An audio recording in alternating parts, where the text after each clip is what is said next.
മലപ്പുറം വെട്ടത്തൂർ സ്വദേശിനി ഫസീലയും തൃശൂർ സ്വദേശി അബ്ദുൾ സനൂഫും തമ്മിൽ ദീർഘനാളായുള്ള സൗഹൃദമുണ്ട്.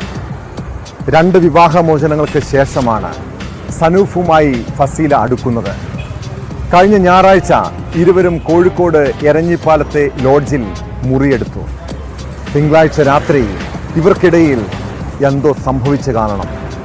പിന്നീട് കേട്ടത് ഫസീലയുടെ മരണവാർത്തയാണ്. പോസ്റ്റ്മോർട്ടത്തിൽ യുവതിയെ ശ്വാസം മുട്ടിച്ച് കൊലപ്പെടുത്തിയതാണെന്ന് വ്യക്തമായി. സംഭവത്തിന് ശേഷം കടന്നുകളഞ്ഞ സനൂഫിനെ ഇതുവരെ കണ്ടെത്താൻ കഴിഞ്ഞിട്ടില്ല. പ്രണയപ്രതികാരമാണോ കൊലപ്പെടുത്താനുള്ള കാരണം? പോലീസ് അന്വേഷിച്ച് കണ്ടെത്തണം.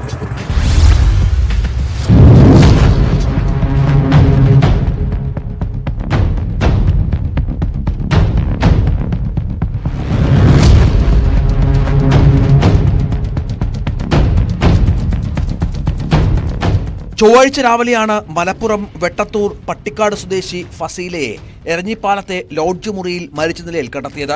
തൃശൂർ സ്വദേശി അബ്ദുൾ സനൂഫ് എന്ന യുവാവിനൊപ്പമാണ് ഫസീല ഞായറാഴ്ച രാത്രി 11-ന് മുറിയെടുത്തത്. സനൂഫ് തിങ്കളാഴ്ച രാത്രി ലോഡ്ജിൽ നിന്ന് പോയതാണ്. പിന്നീട് ഇയാളെ കണ്ടെത്താനായില്ല. മുറിയുടെ വാടക അടയ്ക്കാത്തതിനാൽ ലോഡ്ജ് ജീവനക്കാർ രാവിലെ നോക്കിയപ്പോഴാണ് യുവതിയെ കട്ടിലിൽ കിടക്കുന്ന നിലയിൽ കണ്ടെത്തിയത്. വിളിച്ചിട്ടും യുവതി ഉണർന്നില്ല. മുറി പുറത്തുനിന്ന് പൂട്ടിയ നിലയിലായിരുന്നു. ഇത് ബലം പ്രയോഗിച്ച് തുറന്ന ശേഷം ഡോക്ടറെ കൊണ്ടുവന്ന് പരിശോധിച്ചപ്പോഴാണ് മരണം സ്ഥിരീകരിച്ചത്.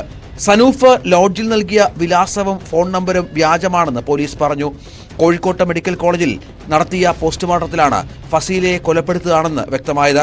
ശ്വാസം മുട്ടിച്ചു കൊന്നതായാണ് നിഗമനം. പോസ്റ്റ്മോർട്ടത്തിന്റെ അന്തിമ റിപ്പോർട്ടിലെ കൂടുതൽ കാര്യങ്ങൾ വ്യക്തമാവുകയുള്ളൂ. ജോലിയുമായി ബന്ധപ്പെട്ടാണ് ഫസീല കോഴിക്കോട് എത്തിയതെന്ന് ബന്ധുക്കൾ പറയുന്നു. ജോലിക്ക് പോകുമ്പോൾ 5 സർവീസൊക്കെ കൂടുമ്പോൾ വരും, ചിലപ്പോൾ 1 മാസം കൂടുമ്പോൾ വരും. അങ്ങനെയൊക്കെ ഉള്ളൊരു കണ്ടീഷനിൽ പോകുന്നു. പക്ഷെ ഇതിങ്ങനെ ഒരു നടക്കാവ് സ്റ്റേഷനിൽ ഇങ്ങനെ ഒരു ഇത് വന്നപ്പോൾ ഒരു അറ്റാക്ക് ആയിപ്പോയി. എങ്ങനെയാലും സ്വന്തം മോളല്ലേ, അത് നമ്മൾ അങ്ങനെ ഓരോ ന്യൂസിൽ കൂടി കണ്ടതാണ്. പക്ഷെ നമ്മൾ ആ വ്യക്തിനെ കണ്ടിട്ടില്ല, നമ്മൾ ആരാണെന്നും അറിയില്ല. 2 തവണ വിവാഹമോചിതയാളാണ് ഫസീല. വിവാഹമോചന കേസ് നടക്കുന്നതിനിടയിലാണ് സനൂഫിനെ പരിചയപ്പെടുന്നത്.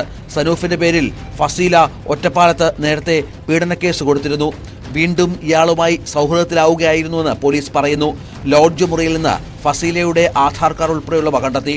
സനൂഫ് ഉപയോഗിച്ച car Palakkad town south police സ്റ്റേഷന്റെ പരിധിയിലുള്ള ചക്കാന്തറയിലെ സ്കൂളിന് സമീപം ഉപേക്ഷിക്കപ്പെട്ട നിലയിലും കണ്ടെത്തി. ഈ കാറ് മറ്റൊരാളുടെ പേരിലുള്ളതാണ്.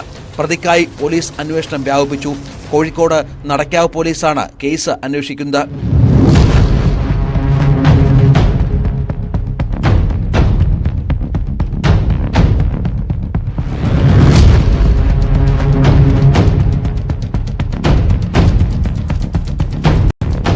ന്യൂസ് 18 കോഴിക്കോട്.